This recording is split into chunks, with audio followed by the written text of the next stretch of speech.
Cellists should sit towards the front of the chair with both knees bent and feet flat on the floor. The torso should be fully lengthened. Typically, the knees are even with or 1 inch below the hips, with the feet under the knees. Obviously, the size and style of the chair becomes critical for establishing the correct cello posture. Check for a floating head with broad shoulders, with the middle of the kneecap lining up with the top of the chair.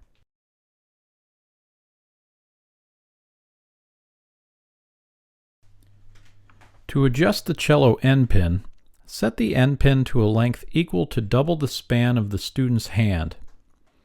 This is an approximate starting point. Another method for setting the endpin length is to place the cello on your lap and pull the endpin out to the full reach of the right arm. The cello should be about chin height when the student stands.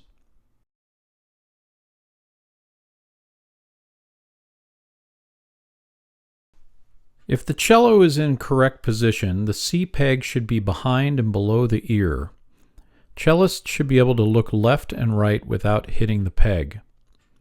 The bout tips should be around the knees, with the kneecaps always showing. The angle of the cello to the body is typically 45 degrees, although the angle may be slightly larger depending on where it's most comfortable to have the top of the cello contact the student's chest. A game you can play with your students to help them establish good cello position is to ask them to hug their cello and rock back and forth. A second game you can play is ask them to place their hands on each side of the fingerboard and flap their chicken wings. The chicken wing game helps students keep their shoulders down and also establishes the correct angle of the arms. There are several common problems to watch for with instrument position in beginning cellists. The first problem is too much instrument rotation to the right.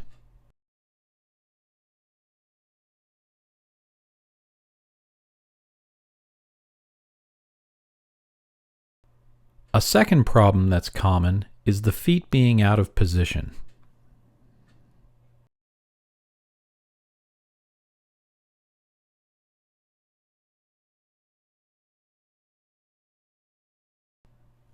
A third problem that's common, especially when students start putting their left-hand fingers down, is a twisted torso.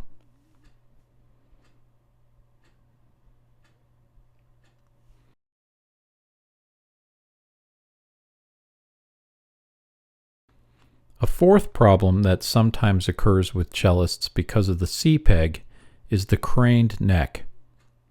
Make sure the C peg is behind and below the student's ear. Remind students to have broad shoulders, a lengthened torso, and a floating head.